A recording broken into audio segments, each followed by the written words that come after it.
I am Cara Spello. I work for Fellows and Associates and I'm the head of social media. I am joined with Chris and Marianne today, and we are doing an interview just talking about disability, maybe in the IP sector or outside in the workplace. And I'm excited to be talking to you guys today. So could you just start off by introducing yourselves and telling us a little bit about your roles with IP Ability, which I know are a branch off of IP Inclusive, who work to spread awareness about disability and hidden disabilities, and just a little bit about how the initiative has grown since the inception. So Chris, do you want to start us off? Yeah, sure. So I'm Chris Clarke. I'm an in-house patent attorney based in Cambridge. And along with Marianne, I'm one of the co-leads of IP Ability. Marianne? And I'm Marianne Privett. I'm a patent attorney and partner in private practice. I've been with A. Thornton for about 15 years now, and Chris and I have both been with IP Ability since it was started in 2019. And yeah, we co-lead it together. Amazing. And how would you say the initiative has kind of grown since the start of it? And has the goals or anything changed since starting it? I don't think it's changed particularly. I think we've kind of evolved a bit as things have gone on and worked out what it is we want to do. Because I guess when we started, we had some ideas, but not really not a clear plan as such. So it sort of just evolved naturally, I think, is how I'd say. Yeah, similar to what Chris said. And I think the timing of the pandemic, with us launching in late 2019 and then the restrictions coming in 2020, that helped us in a way, because one of our concerns at the beginning was we weren't sure how, at the time, a lot of IP inclusive events were being held in person, and we weren't sure how that was going to suit the people that we were trying to support, really. But actually, the majority of IP inclusive events are now held either online or hybrid. So, and that kind of came about naturally through the pandemic. So that's worked quite well for us in our community. Yeah, that makes sense. Yeah. I think COVID definitely opened up so much more opportunities. Obviously, I know downsides of it, but in terms of doing stuff online, I think since the pandemic, there's been a trend of people, especially outside of the IP sector, being asked to return to the workplace, maybe working fully in the office rather than remote, which is what a lot of us did during the pandemic. How do you think this is affecting people with disabilities, hidden disabilities? I know for me personally, I work remotely, and since I have ME, it's worked perfectly because it means I can still work, but also manage my symptoms and manage my disability. So how do you think that's kind of affecting people? So I've been lucky in that our company's got a very open-minded approach to flexible working, and it's very much left up to each individual to come in to the office, to the lab when they need to, but there's no pressure to come in for a particular number of days a week, or to increase that. So it's just as long as you're in when you need to be, and stay in touch enough, then everybody's very relaxed about it, which is great. So I haven't personally felt any of that pressure to return to the office. No, and so when we've got a more structured approach, but at the same time we've got sufficient flexibility that it adapts to different people's circumstances. So we have team days when we ask people to come into the office, and the idea is that maintains a sense of a close team with your immediate co-workers, and also that you overlapping your team days with other members of the firm, so that we see everybody in theory over the course of about a month. And that works fairly well, but equally we recognise there are individuals who need greater flexibility. And I would say that's not just people with disabilities or disabled people, it's also those with caring responsibilities.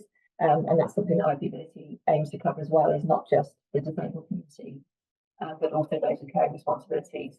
So yeah, that's really important. I know, Chris, we talked about that in the past, is the importance of having flexibility to be able to support a child, for example, or an elderly relative, or it could be another family member or close friends. There could be good reasons why people need increased flexibility. And I think the point that the pandemic proved was that we can work remotely. You can genuinely achieve the vast majority, if not all, of what is necessary for most jobs, at least most jobs in the IP profession. Obviously, if you're a police officer or work in retail or something, that's different. But if you're not someone who has to be face to face with the public, then the vast majority of those jobs can be remotely, we've proved that.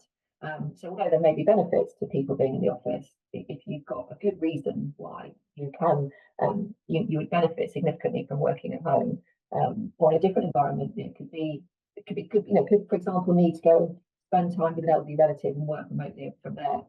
Then yeah, that we've proved to each other that works. So yeah, I have to admit, I'm disappointed by some of the larger organisations. I think Amazon made an announcement the other day to say they want everybody back in 5 days a week. I don't see the need for that at all. And I'd hope that, I mean, that's the American-based organisation.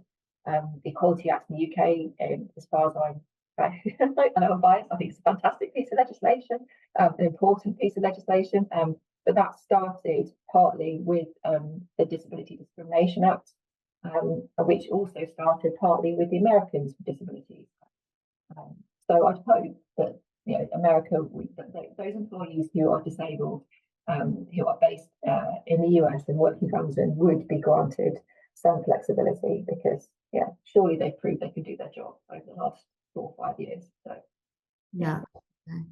yeah, I think even like you said, there's some jobs that you can't necessarily work remotely, but I think there's still ways of making adjustments. There's still ways of meeting people's needs as and when they can. So today's understanding of disability is definitely evolving. It's definitely getting better in areas.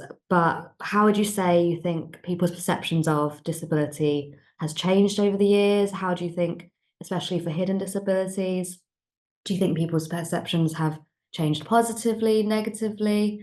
Do you think there's still work that needs to be done? I'd say my personal experience. So I have a son with a learning disability. So and I see how he interacts with other people, and I think particularly when he's interacting with other children, they just don't see the disability at all. They see the person. Almost all of them, perhaps not everybody, but so I think that generation is so much more used to seeing people with disabilities. Because there have been children's TV programs like Mr. Tumble and so on, and and you just sort of I think that's more visible than it used to be, certainly when I was growing up. So I think that's great, and hopefully as those generations sort of work their way through, everybody is kind of more aware of the different types of disabilities. So it's not always seen as somebody in a wheelchair, and people become aware of hidden disabilities as well. So I think we're moving in the right direction, but we're certainly not there yet, not all the way. Yeah, I agree with everything Chris has said, and I point to the sunflower lanyard. I don't know if people are aware of that. I know some people are, but not everybody. But the sunflower lanyard came about out of Gatwick Airport when staff were talking about, they know how to. This is staff working in the airport. They would know that someone who was using a wheelchair might need assistance getting through the airport. But apparently came back to a conversation when they went, what about someone with a hip disability? And it would be helpful to have a way to recognise people who might need help in different circumstances. So the sunflower lanyard it's what it sounds like. It's a lanyard with sunflowers on it, and the idea is it's a visible sign that someone may have an invisible disability. That means that they just may need a little bit of help in whatever situation they're in, and you'll see them in both employers wearing them, employees wearing them, but also just general public. So I've known that the supermarket that I go to quite regularly, one of the ladies who works on the self-serve tills, supporting people who need approval for buying alcohol in my case. She's deaf, so she has a sunflower lanyard, so that if you look over to that person and they don't respond immediately, you're aware that they're not being rude. They just you may need to catch your attention in a different way. But that can be used in all sorts of different circumstances, and that's I know again that can be beneficial to neurodiverse people as well, where neurodivergent maybe if they're autistic and they might find they're overwhelmed by certain circumstances. If they're in public with sunflower lanyard, in theory the public should be more understanding, and certainly anyone working in a shop or in the airport should be able to understand this person might benefit from help. So I think that scheme's only been around, I think, for maybe 10 years. So there's definitely a greater understanding, but it's still not as well known, I think, as I'd like it to be. And I think people still revert to thinking of disability equals wheelchair. But getting there. Yeah, definitely. I think there's always going to be misconceptions, but I think it's more just about educating people, isn't it? And I think it mostly comes down to a lack of understanding or a lack of knowledge. So I think as long as we're always advocating and just spreading awareness, I think it's always going to progress. And like you said, the sunflower thing has been really helpful for me, um, especially when I've been in. I sometimes use a wheelchair, sometimes I don't, and oftentimes if I'm in a wheelchair and I get up, it confuses people. Yeah. So it's one of those things, but like the more you know and you understand, actually, it's so complex and diverse. It's just a education thing, isn't it? But like you said, I think it's definitely moving in the right direction. And like you said, Chris, the younger generation, I do think are so much more open-minded, I think, to this. Hey guys, I hope you're enjoying this video. I'm just taking a quick break to tell you a little bit about our services at Fellows and Associates. I'm Karis, I'm the head of social media at Fellows and Associates, and you might know us already for doing recruitment for IP roles. We're not only just a recruitment firm, but we also offer social media services and video content to companies in the legal sector. If you're struggling for clients or you just genuinely don't have the time to manage the hassle of social media, then we can help you. What makes our services different is that we have years of experience within the law sector, so we know a thing or two about how things work. Our video services can look like us coming to you and filming content in person, or if you are remote or work overseas, then that's absolutely fine because we also offer animated videos and graphic videos. We'd love to have a chat with you about social media or video services. If you're interested at all in any of our services, then please get in touch. We'll leave a link below and all of the details where you can contact us. Yeah, so mental health, I think, is obviously a really important topic to speak about, especially nowadays. We're trying to get more vocal about it, more awareness is trying to be spread. Do you think that mental health is being addressed in the IP sector? Do you think that companies could do more? How do you think they could maybe address it better? What do you think? So I think again, I'm lucky because I'm in-house. A lot of big industrial companies are often a bit further ahead of the sort of curve on this. So we're great. We have a team of mental health first aiders available who are very prominent and well known, and we have from time to time either sort of posts on the company intranet, or we have an event to talk about mental health, and people are much more open about it than they were even 10 years ago. So I think it's great. So and we also have access to kind of external employees have employee support systems, and people you can contact who are nothing to do with the company, but someone you can talk to and go to for help and advice. So I think all that sort of support is there, certainly in some companies. I don't know if it's true in necessarily in all IP firms. Maybe particularly smaller practices might not have the same resources for that. Yeah, so we've got similar levels of support. We have mental health first aiders, and we have an employee assistance program that you can use anonymously, not just for access to counsellors, although I think that's probably what it's primarily used for.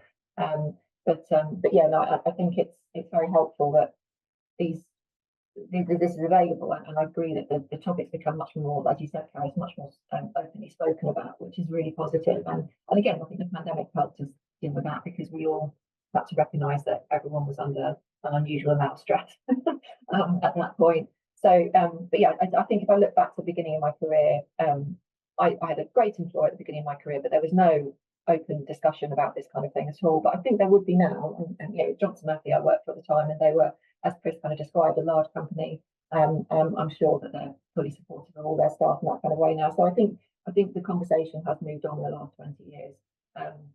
I attended a webinar yesterday which said that mental health issues are the biggest form of disability for the UK population, and it kind of surprised me a little bit, but and I have to admit that I don't think I quite thought of it in those terms. So I think it's probably something that we, as in IP Ability, could do more on. But I do think there's quite good support within the wider IP inclusive sort of network, in the sense that Law Care are excellent. They're prominent. They're again anonymous, freely available, no cost support from people who understand what the law profession is like, and the IP profession is a subset of that. So I think a lot of the stresses that legal professionals experience would be better understood by someone from Law Care if it's related to work, or it's certainly if it impacts a a law environment, as it were, like a law firm structured environment.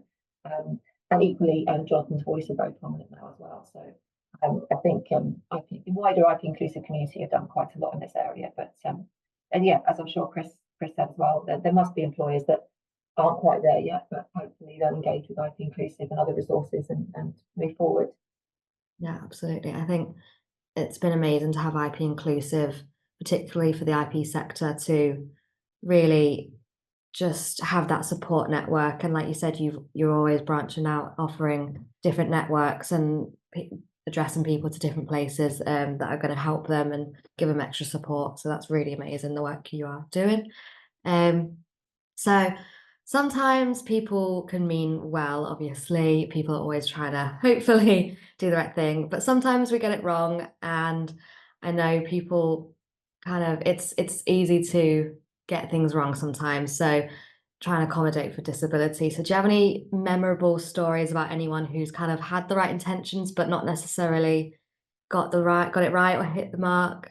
And I think this kind of led me to realise, again, it's very much, I was well intentioned, but yeah, in the legal sector, it tends to be based around Chancery Lane in London, and Chancery Lane tube station, like lots of tube stations, is inaccessible to anyone who can't just use a set of stairs, really. So I was walking past and I saw someone with a wheelchair. It was a lightweight wheelchair, and they were pulling themselves up the stairs whilst pulling their wheelchair behind them.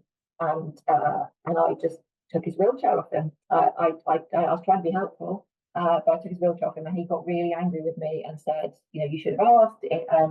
I was coping, and it really took me back, and I apologised, but I didn't. I knew I was in the wrong. I should have asked, and I think it motivated me to learn more, because my background interest in disabilities at work comes from varied experiences as a carer and supporter in my immediate family for those who, for different forms of disability.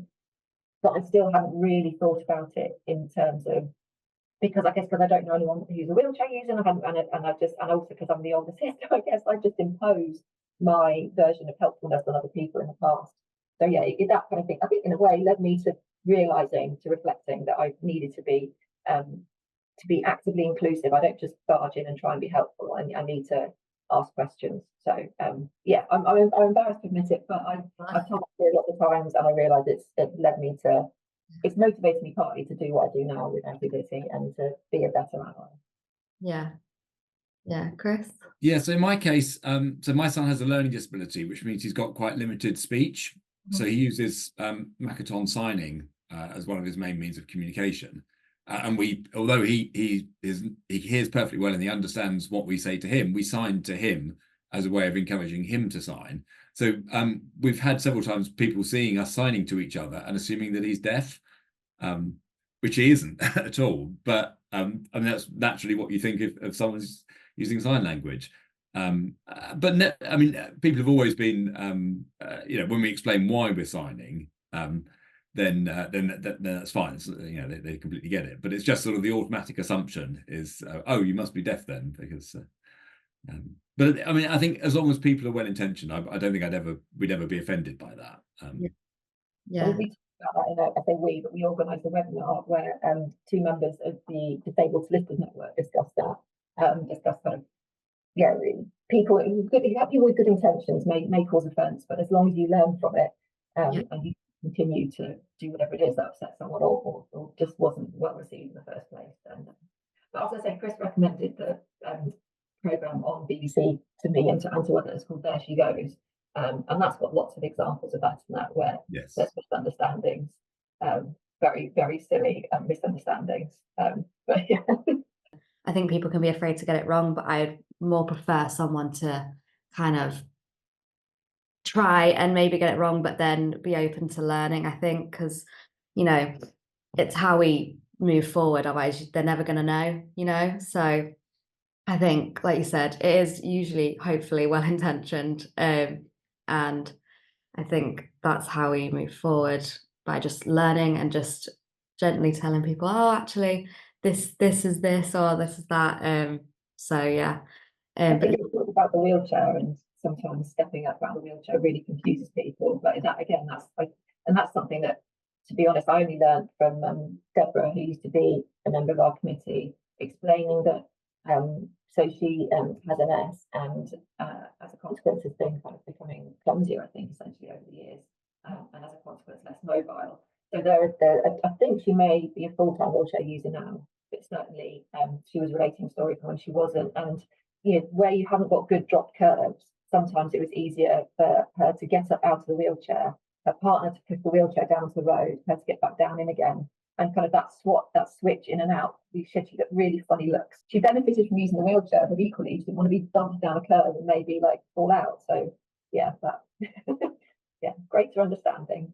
Yeah, definitely. And I guess the more we spread awareness, the more people will understand, and the more people are open to conversations, the more we are going to learn, and the more we will move forward, I think. So yeah, talking about IP ability, what kind of events do you guys put on? What has really worked for you guys?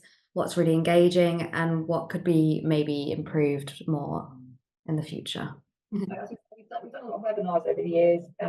A lot of that is intended to raise awareness of an issue, and that's covered all sorts of different topics. So neurodivergence, workplace adjustments, and sometimes that is to raise awareness within the sector. Sometimes it's to raise awareness of sort of benefits or schemes that employers and employees might be able to use.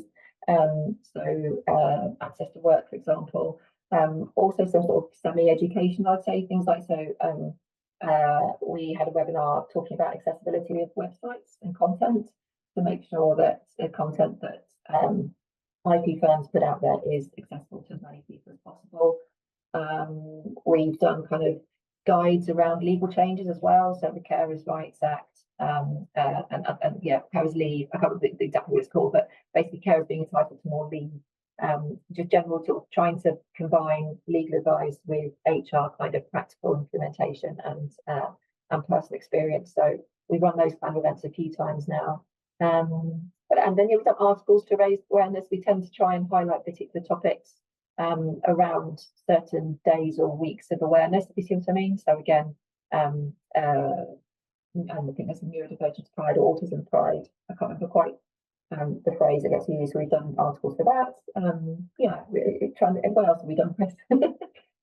That's kind of most things. We've also had some sort of more coffee morning style events. People just sort of getting together and sort of talking, sharing experience, and sometimes with a topic to sort of kick it off. But just sort of a bit of meet somebody else and meet other people in the who've got similar interests or similar experiences. Yeah. We try to support people as best we can. So we can't provide legal advice certainly, but we can, if someone's experiencing difficulties in obtaining adjustments for an exam, or they're just experiencing difficulties with their employer, we try to just be a supportive, a friendly voice or a friendly email at the very least, and then try to point them in the direction of ways that they might be able to get sort of more formal support. Yeah, amazing. And I would recommend these webinars. They are super informative and just helpful, and they're really good to just hear from different people speaking. I know you've had plenty of different ones. I've attended a few, and they really are great. They'll be on the IP Inclusive website, is it right? Yes, recordings are always on there. Yeah, and I know you have IP Ability. Does that have its own LinkedIn that people can access, or it's a page on the website? We have a LinkedIn community. It's not the most active, I don't think, of the LinkedIn communities. And I think the way we set it up, I can't remember quite, but you have to be a member of it. So it's, people are welcome. Anyone with an interest in disability, caring responsibilities, neurodivergence, who is in any way connected to the IP sector is welcome to request to join. So if you search for IP Ability within LinkedIn, you'll find us. Yeah, amazing. And then lastly, just looking forward, what do you hope to see kind of change more in the IP sector in terms of disability inclusion? And is there anything coming up for you guys with IP Ability that you're particularly excited about? Yeah, I mean, I think one thing we want to try and do is expand the audience. So we've got people who are interested and who have a personal connection with disability or with neurodiversity or caring or whatever, and we did quite well for engaging those kind of people. But I think there's sort of a sector who maybe don't have a personal connection, who haven't really engaged with this yet. And it would be really great to get them involved, or at least get them listening or along to some of the events. So I think that's something. It's not an easy thing to do, because if you put a webinar on it, sort of self-selecting, but that's something we'd like to address, I think, a bit in the future. Yeah. Yeah, and I think we've got as far as upcoming events go, specific events. We have a couple of members of our committee who are exploring women's health, so it might be a kind of co-hosted event with women in IP. But women's health issues that can impact, essentially a form of invisible disability. And Chris, you were thinking of doing kind of carers coffee morning. Yes. So we've done a couple of webinars around carers previously, and as Marianne mentioned about the recent the Carers Rights Act, but that's sort of been an IP ability event. And of course, there are lots of people who have caring responsibilities, not for disabled people, it's for children or for elderly parents, or so there's a wider group of carers that, so maybe we could sort of, under the whole IP inclusive umbrella, sort of try and do something and bring lots of people with different caring experiences together. So maybe we're thinking of doing something later this year, possibly a sort of a short talk, and then a kind of a coffee morning thing where people can just meet and chat about caring stuff. So haven't quite got the plans worked out yet, but definitely want to do something for carers across the spectrum, really, I guess. Yeah, amazing. Right, well, yeah, amazing. That's so great to hear. And thank you so much for all the work you guys are doing. I know this is all voluntary, and I just think it's absolutely great to see that awareness being spread, that education, getting people to talk, and just constantly just being an advocate. It's so important. So I really appreciate you coming on here and speaking to me, and just I hope we can just spread more awareness and let people also know about the work you guys are doing at IP Ability. So thank you so much. It's been a pleasure to talk to you. Thank you. So thank you for inviting us. It's been great. Thank you. Thank you so much for watching this video. If you enjoyed this video, give it a like and share it around, and comment down below. If you enjoyed this content and you think that you have something to share in an interview, then please let us know and contact us today so we can arrange that. If you're interested in any of our social media services, then please get in touch.